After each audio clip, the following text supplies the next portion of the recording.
Okay, another problem na naman tayo. So, 37, a compound disc of outside diameter 140 centimeter is made up of a uniform solid disc of radius 50 centimeter. So, I think we have to draw this. So, meron tayong outside diameter na 140, solid siya.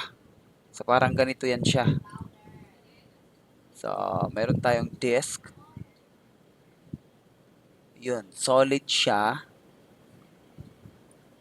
Yun. So, yung palipisin natin. Yun. Solid siya. Maybe we have to add color to it. Fill. Solid color, fill. Yan. Solid disk. And then, ang sabi ng problem, 50 centimeter, 140, compound disk, 140 centimeter yung diameter. So, 140 centimeter yung diameter. 140. So, yeah, I guess I have to notate it with diameter is 140 centimeter. Then, ano pa yung binigay? Uniform solid disk of radius 50 centimeter. Compound disk, a uniform solid disk of radius, what? A compound disk of outside diameter. Compound, maraming disk. So, I think kailangan kong kumpletuhin muna to. Meron pang outer disk nito.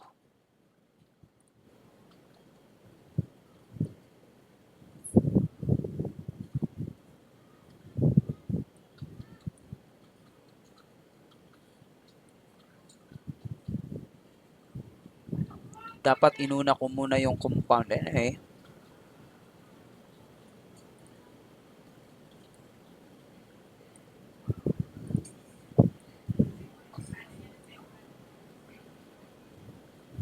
nawala.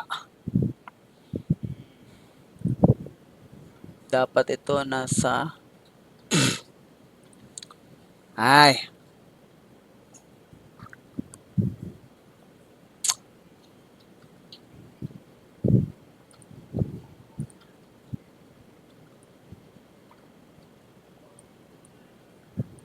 Paano mag-draw ng no fill? Ayun na.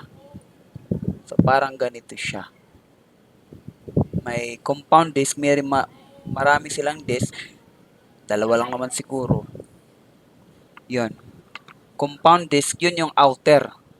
Yung total, 140. Tapos itong inner disk, palakihan natin. Kasi parang malaki yung ganyan.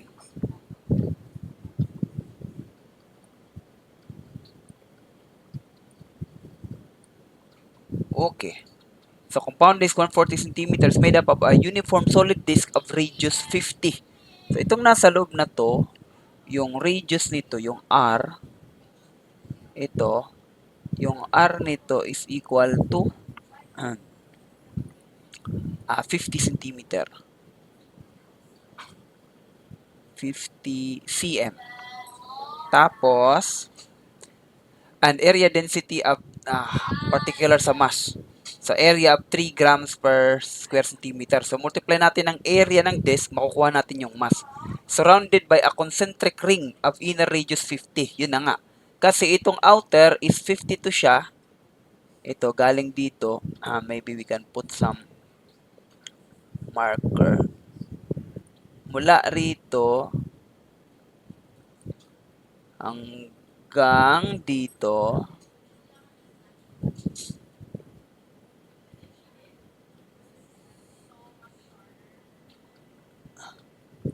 tapos, dito naman.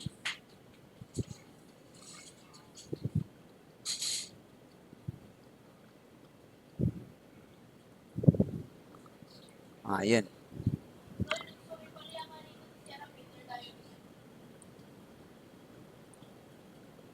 Okay. So, mula rito is 50.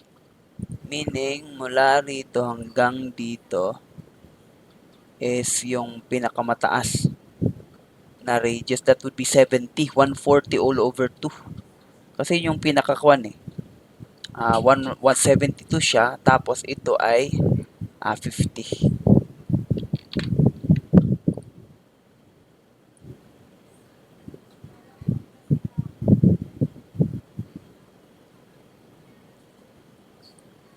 Oh, yan. Diba? Galing ko mag-drawing.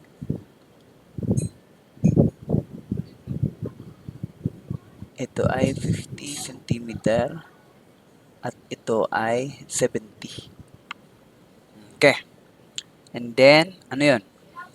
Density of 2. So, find the moment of inertia of this object about an axis parallel to the plane. So, yung axis mo is dito sa center. Pwede nating parang ganito.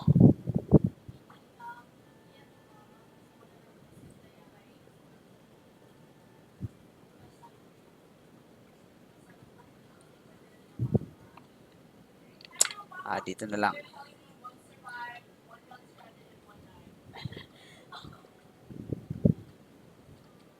Yan, nasa gitna yan. Diba? Nasa gitna yung center axis. So, ibig sabihin, yung moment of inertia natin dito is itong nasa loob at tsaka itong nasa labas. Which is, from the formula, ito siya. Solid cylinder. Ito. Okay? Which is mr squared at tsaka ito hollow. Thin walled. Anong pagkakaiba ng thin walled at tsaka solid? Solid siya. Or thin walled Ibig sabihin, itong hollow, hindi siya thin walled kasi makapal siya. Nagbigay siya ng dalawang radius at tsaka yung nasa gitna isa solid. So, itong dalawa ay gawin na lang natin itong RO. I is equal to 1 half mr squared. Bale, I is equal to 1 half MRO na lang to siya. Yung nasa unahan. Tapos, yung cylindrical disc is 1 half M R1, R2. 1 half M R1 plus R2. Tingnan natin. R1 squared, R2 squared.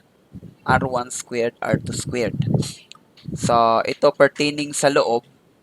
Ito yung M ng ito. Yung hole.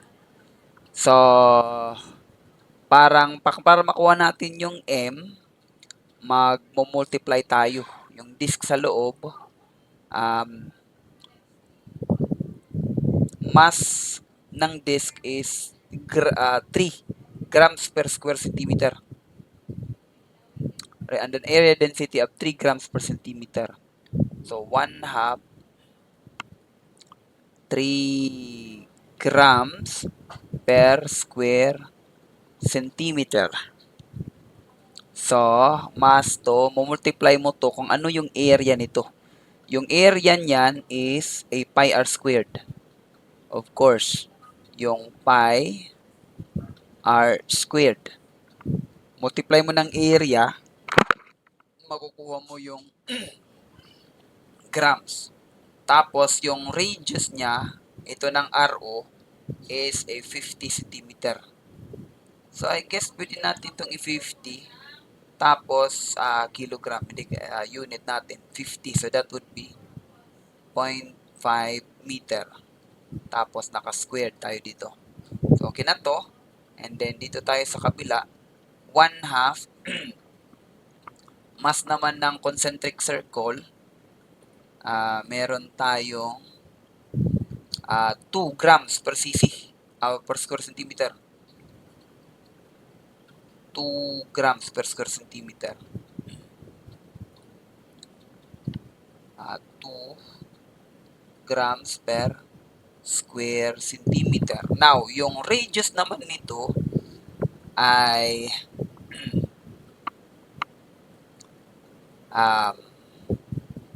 usually yung radius ng concentric is i-multiply mo lang yung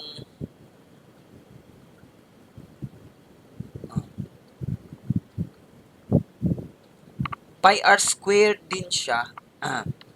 Pero yung r final minus initial. Parang kasi yung area niyan is yung area ng nasa nasa pinakahuli, pinakamalaki, ima-minus mo lang sa area ng nasa baba. So parang ganito yan siya. Pi r 2 pa rin, pi r kung 1 yung nasa yung R1 yung R2 na lang. R2 yung pinaka nasa likod, i-minus mo yung R1 na nasa labas. Ito yung area mo. Kasi kailangan mo itong makancel para mag-kilogram to. So, wala pa itong R1 at saka R2. Sir, parang redundant. Hindi kasi area pa lang to eh. Malibang kung binigay yung mass niya talaga, then we can do it directly. And then, we have to plug yung R1 squared plus R2 squared. Parang ganun talaga siya. Ito area ng pinakamalaki minus area ng maliit. Bali, area nito minus area nito. So, makukuha mo yung area ng hollow na cylinder. Yun yung ibig sabihin. Okay, substitute tayo. 1/2 3 grams per square centimeter. Pi r squared, bali pi. Tapos yung r nito is 50. So, 0.5 meter square. Sorry. Yan. I-centimeter natin para makancel. Control Z.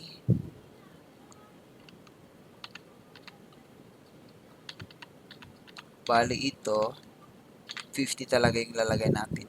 50 square centimeter. So, makakancel natin dito, magkakaroon siya ng gram. At ito naman yung radius niya talaga. That is 0.5 square meter square. Okay?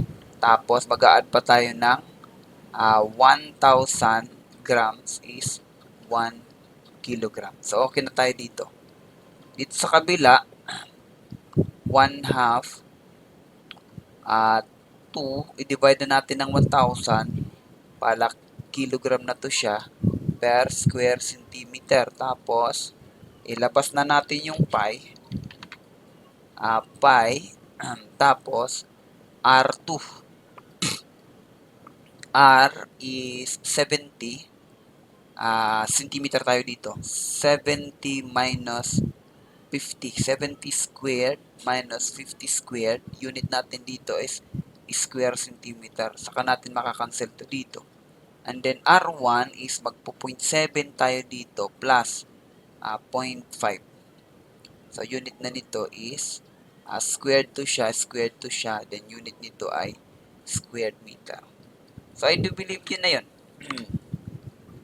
So dito sa kabila, 0.5 times 3 times 50 squared times 0.5 squared. Tapos sa labas, meron tayong tinanggal 0.5 na ako. So times 1,000. So yung dito sa kabila is 0.9375. So 0.9375 unit would be kilogram square meter. Dito sa kabila, that would be cancel yung 2 bali pi. Uy, may pi dito kanina. Hindi ko yata nalagyan ng pi. So, magkakamali na naman ako. So, multiply times pi. Walang square yung pi, wala. So, may I correct. So, that would be 2.945. So, 2.945. So, that would be a 2.945 kilogram square meter. Dito sa kabila, that would be pi times 70 squared minus 50 squared. So, ito yung square centimeter times 0.7 square plus 0.5 square. Tapos sa baba, you have 1,000 na conversion. So, all in all, dito sa isa, that would be a 5.579 kilogram meter square. So, i-add ko doon plus 2.945. All in all, I have 8.52. So, in 3 significant figures, I think 3 significant figures will suffice. So, tatlo-tatlo. Tatlo-tatlo yan. Tatlo din to ha. Again, yung 0, may mga meaning yan. Kaya ibig sabihin yan, tatlo yan. You have to read. Kung gusto nyo maintindihan yun. So, 8.52 unit would be kilogram square meter. Diba? Yun yung moment of inertia ng binigay na problem. So, wala talagang drawing. Ikaw magdo-drawing. So, talaga dapat yung your understanding should be sharpened by this subject. I thank you guys for listening.